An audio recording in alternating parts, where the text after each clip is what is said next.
Assalamualaikum warahmatullahi wabarakatuh. Saya Aulia Zulfan Hadi dengan NIM 22 12 50 054 ingin menjelaskan salah satu materi dari mata kuliah perencanaan pendidikan, yaitu pendekatan-pendekatan dalam perencanaan pendidikan. Di sini ada pengertian tentang perencanaan pendidikan. Perencanaan merupakan serangkaian kebijakan dan aturan-aturan untuk dilaksanakan dengan mempertimbangkan peluang, tantangan, dan hambatannya dan menentukan arah untuk mencapai tujuan yang lebih baik di masa yang akan datang.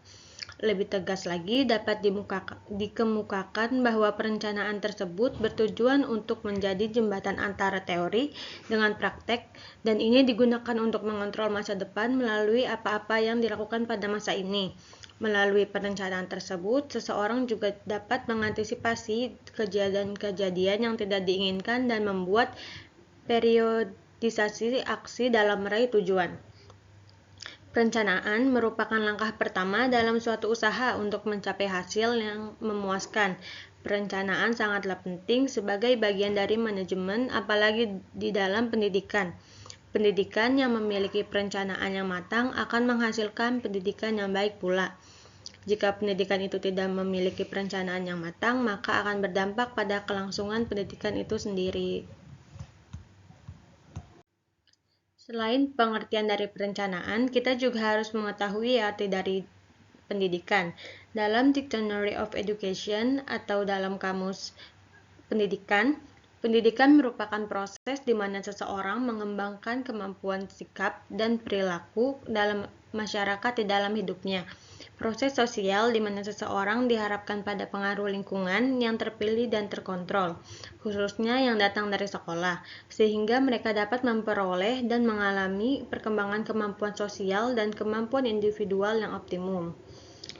Ada beberapa pakar yang mendefinisikan perencanaan pendidikan sebagai berikut. Yang pertama, menurut Profesor Dr. Yusuf Enoch, perencanaan pendidikan merupakan suatu proses yang menyiapkan seperangkat alternatif kegiatan masa depan yang diarahkan kepada pencapaian tujuan dengan usaha yang optimal dan mempertimbangkan kenyataan-kenyataan yang ada di bidang ekonomi, sosial budaya, serta menyeluruh suatu negara. Kemudian menurut Baby, perencanaan pendidikan merupakan suatu usaha melihat ke masa depan dalam menentukan kebijaksanaan prioritas dan biaya pendidikan yang mempertimbangkan kenyataan kegiatan yang ada dalam bidang ekonomi, sosial, dan politik untuk mengembangkan potensi sistem pendidikan nasional memenuhi kebutuhan bangsa dan anak didik yang dilayani oleh sistem tersebut.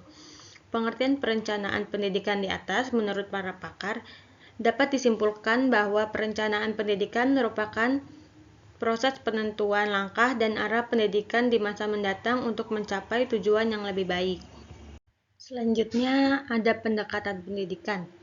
Pendekatan pendidikan dapat diartikan sebagai suatu proses, perbuatan, dan cara mendekati secara mempermudah pelaksanaan pendidikan.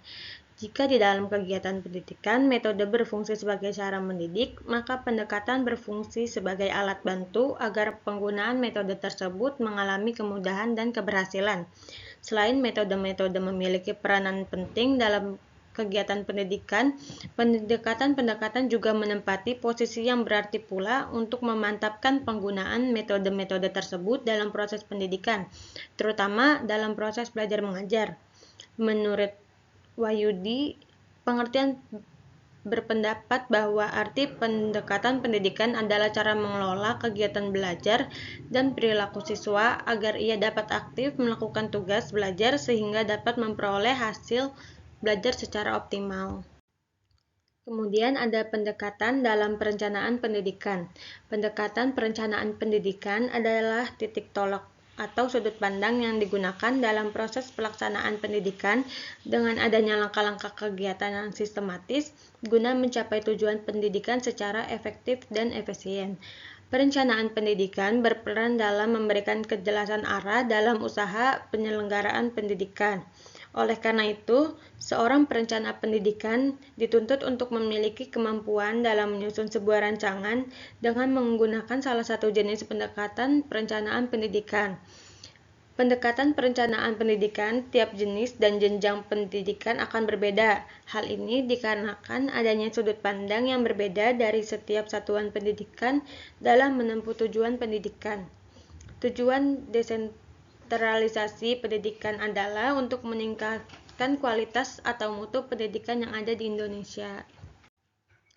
Pendekatan-pendekatan dalam perencanaan pendidikan tersebut terbagi menjadi 5, yaitu pendekatan ketenagakerjaan, yang kedua pendekatan sistem, yang ketiga pendekatan rate of return, yang keempat pendekatan pengembangan SDM atau sumber daya manusia, dan yang kelima pendekatan efisiensi biaya. Pertama, saya akan menjelaskan tentang pendekatan ketenagakerjaan. Menurut Guru Deep, pendekatan ini untuk mengarahkan kegiatan pendidikan kepada usaha untuk memenuhi kebutuhan nasional atau tenaga kerja. Perencanaan pendidikan yang menggunakan pendekatan ini lebih mengutamakan keterkaitan antara output atau lulusan layanan pendidikan di setiap satuan pendidikan dengan tuntutan atau keterserapan akan kebutuhan tenaga kerja di masyarakat. Ada beberapa hal yang perlu diperhatikan oleh penyusun perencanaan pendidikan, yaitu yang pertama, melakukan kajian dan analisis tentang beragam kebutuhan yang diperlukan oleh dunia kerja yang ada di masyarakat secermat mungkin. Kedua, melakukan kajian atau analisis tentang beragam bekal pengetahuan dan keterampilan yang diperlukan oleh peserta didik agar mereka mampu beradaptasi dengan lebih cepat terhadap ilmu pengetahuan dan teknologi yang terjadi di dunia kerja.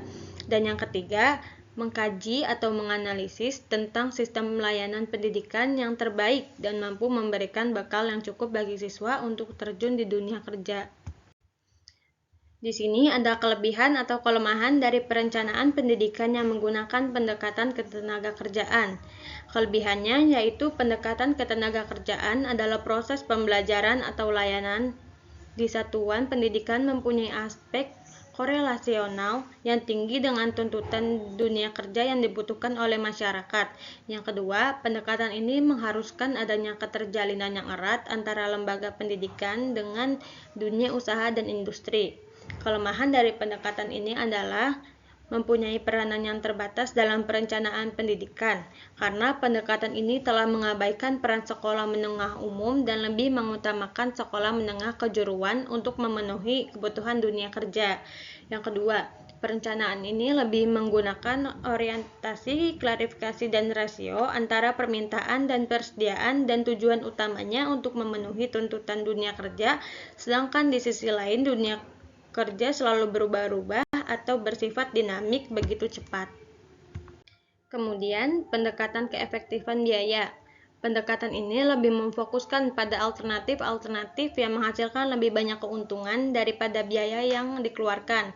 Pendekatan ini dilatar belakangi oleh asumsi bahwa sumbangan seseorang terhadap pendapatan nasional adalah sebanding dengan tingkat pendidikannya, dan perbedaan pendapat di masyarakat disebabkan oleh perbedaan pendapatan dilihat dari segi kemampuan membiayai pendidikan, bukan perbedaan kemampuan atau latar belakang nasional. Pendekatan ini berorientasi pada konsep invest in human capital atau investasi pada sumber daya manusia. Pendekatan ini sering disebut sebagai pendekatan untung rugi. Ciri-ciri dari pendekatan ini adalah yang pertama, pendidikan memerlukan biaya investasi yang besar. Oleh karena itu, perencanaan pendidikan yang disusun harus mempertimbangkan aspek keuntungan ekonomis. Yang kedua, pendekatan ini didasarkan pada asumsi bahwa kualitas layanan pendidikan akan menghasilkan output yang baik dan secara langsung akan memberi kontribusi pada pertumbuhan ekonomi masyarakat. B. Sumbangan seseorang terhadap pendapatan nasional adalah sebanding tingkat pendidikannya. Ketiga, perencanaan pendidikan harus betul-betul diorientasikan pada upaya meningkatkan kualitas SDM atau sumber daya manusia atau penguasaan iptek. Dan dengan tersedianya kualitas SDM, maka diharapkan income masyarakat meningkat. Dan yang keempat, program pendidikan yang mempunyai nilai ekonomis tinggi akan menempati prioritas pembiayaan yang besar. Sama halnya dengan pendekatan ketenagakerjaan, pendekatan ini juga memiliki kelebihan dan kelemahan. Kelebihan yang pertama adalah perencanaan pendidikan yang disusun akan mempunyai aspek yang fungsional dan lebih ekonomis sehingga bentuk-bentuk layanan pendidikan bisa ditiadakan melalui pendekatan efisiensi investasi. Kedua, pendekatan ini selalu memilih alternatif yang menghasilkan keuntungan lebih banyak daripada biaya yang dikeluarkan. Namun, kelemahannya adalah akan mengalami kesulitan dalam menentukan secara pasti biaya dan keuntungan dari layanan pendidikan, terlebih apabila digunakan untuk mengukur keuntungan pada masa yang akan datang. Yang kedua, pendekatan ini mengabaikan hubungan antara penghasilan seseorang dengan faktor internal individu, misalnya motivasi, disiplin, dan nurani, dan hanya melihat hubungan antara tingkat pendidikan dan penghasilan. Yang ketiga, keuntungan dari pendidikan pada dasarnya tidak hanya diukur berupa keuntungan finansial atau materi, tetapi juga dilihat dari keuntungan sosial budaya. Selanjutnya yaitu pendekatan sistem. Sistem adalah suatu totalitas yang terdiri dari sejumlah komponen atau bagian-bagian. Komponen-komponen itu saling berhubungan dan saling mempengaruhi satu sama lain. Sesuatu komponen dapat merupakan suatu subsistem dari suatu subsistem. Pada tingkat makro, jikalau kita meninjau sistem pendidikan, maka kurikulum sesungguhnya merupakan suatu komponen atau suatu subsistem dari merupakan komponen daripada input instrumental. Pada tingkat mikro, kita meninjau kurikulum dalam hubungan dengan komponen, antara lain tujuan, prinsip, susunan, dan sistem penyampaiannya. Pendekatan sistem dipergunakan juga sebagai suatu sistem berpikir. Bahkan, pendekatan sistem dewasa ini dikembangkan juga dalam rangka pembaharuan pendidikan. Langkah-langkah yang diikuti melalui proses identifikasi dan merumuskan masalah, perumusan tujuan-tujuan atau hasil-hasil yang diinginkan, penentuan sejumlah alternatif jawaban, penentuan suatu jawaban yang dinilai paling tepat melalui paper analisis atau eksperimen. Selanjutnya, kegiatan tryout dan revisi. Dan langkah terakhir yakni implementasi dan evaluasi. Dari uraian di atas, maka jelas bahwa dalam penyusunan suatu program pendidikan dan kurikulum sangatlah penting ditentukan lebih dahulu jenis pendekatan apa yang akan dipergunakan. Namun, bukan berarti dalam penyusunan kurikulum hanya menggunakan satu pendekatan saja, melainkan menggunakan beberapa pendekatan yang bisa digunakan sekaligus. Jika menurut para ahli, sistem diartikan secara beragam. Menurut Ludwig von Bartholomä, sistem adalah seperangkat unsur atau elemen yang saling terikat dalam suatu antarrelasi di mana unsur-unsur tersebut dengan lingkungan. Sedangkan Anatole Rapport mengartikan sistem itu sebagai suatu kumpulan dari kesatuan dan perangkat hubungan antara satu sama lain. Jika menurut Tatang M. Amirin dalam bukunya yaitu Pokok-pokok Teori Sistem, sistem berarti himpunan komponen yang saling berkaitan dan sama-sama berfungsi untuk mencapai suatu tujuan. Yang kedua, sistem merupakan sehimpunan komponen atau subsistem yang terorganisasikan secara berkaitan sesuai rencana untuk mencapai tujuan tertentu. Jika disimpulkan dari beberapa pengertian, sistem merupakan sekumpulan unsur atau elemen yang saling terikat, dan jika dikaitkan dengan pendidikan, bisa disimpulkan bahwa sistem pendidikan adalah semua komponen yang berkaitan secara terpadu dan memberikan jaminan untuk penyelenggaraan pendidikan agar tujuan yang dirumuskan dapat tercapai dengan maksimal. Pendekatan rate of return. Pendekatan ini sering disebut sebagai pendekatan cost-benefit adalah prinsip yang wajar untuk diketahui oleh setiap orang dalam penggunaan uang. Perencanaan pendidikan harus menggunakan prinsip ini meskipun sangat sulit karena perencanaan ini lebih banyak membicarakan tentang apa yang sudah lewat daripada apa yang akan datang. Tetapi bagaimanapun juga prinsip ini tetap memiliki banyak manfaat. Quality Control School dalam bukunya Kondisi untuk Keberhasilan Perencanaan Pendidikan mengatakan bahwa kegagalan dalam perencanaan pendidikan lebih disebabkan oleh tekanan politis dan tekanan administratif terhadap perencanaan pendidikan. Pendekatan perencanaan tenaga kerja dengan mendasarkan analisis rate of return atas biaya yang dikeluarkan oleh perorangan untuk mendapatkan pendidikan dan latihan dalam meningkatkan kapasitas pendapatannya di masa depan. Rate of return approach memiliki beberapa kelemahan, yaitu biaya pendidikan yang dianggap sebagai investasi mengandung kelemahan karena ada kemungkinan sebagian data biaya yang dapat termasuk biaya konsumsi dan hiburan. Kedua, transformasi pendidikan masa lalu untuk memperkirakan pendapatan masa depan sangat lemah dan sangat sulit dilaksanakan. Perhitungan manfaat sosial masa depan sulit untuk dilaksanakan karena manfaat sosial dalam wujud upah atau gaji yang dihubungkan dengan produk marginal sangat sulit dihitung.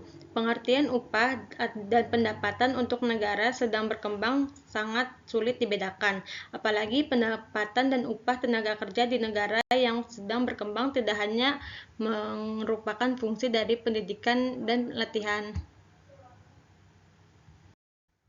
Rate of return approach diaplikasikan untuk menentukan keputusan apakah suatu program pendidikan yang telah dibiayai itu memberikan tingkat balik.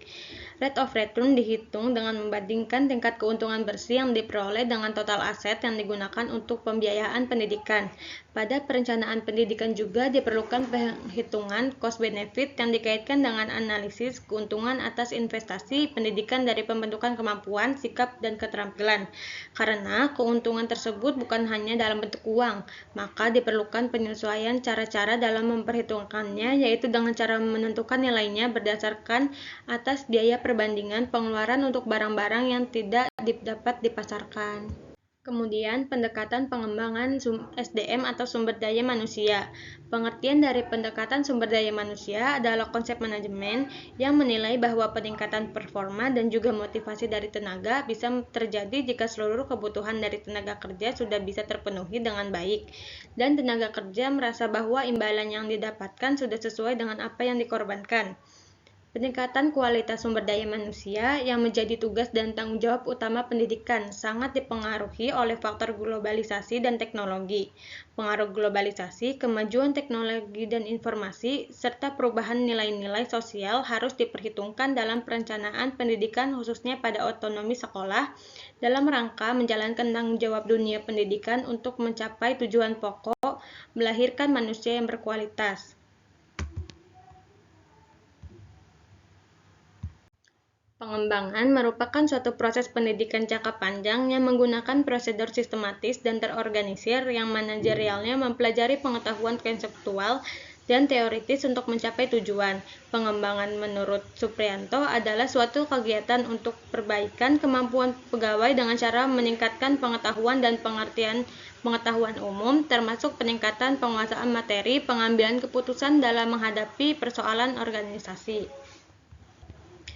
Dari pengertian pengembangan di atas, maka pengembangan tersebut dapat diartikan sebagai suatu proses peningkatan kemampuan atau pendidikan jangka panjang untuk meningkatkan kemampuan konseptual, kemampuan dalam pengambilan keputusan, dan memperluas hubungan manusia untuk mencapai tujuan umum yang dilakukan secara sistematis dan terorganisasi dan dilakukan oleh pegawai manajerial. Jadi, dalam hal ini, pengembangan ditunjukkan oleh kepala sekolah kepada guru agar mereka memperoleh kinerja atau hasil dalam proses pembelajaran. Dalam tahap pengembangan sumber daya manusia ini, terdapat dua aspek kegiatan penting yang tidak dapat dipisahkan satu sama lain, yakni kegiatan pelatihan dan kegiatan sumber daya manusia itu sendiri, yang dimaksudkan agar potensi yang dimiliki pegawai dapat digunakan secara efektif.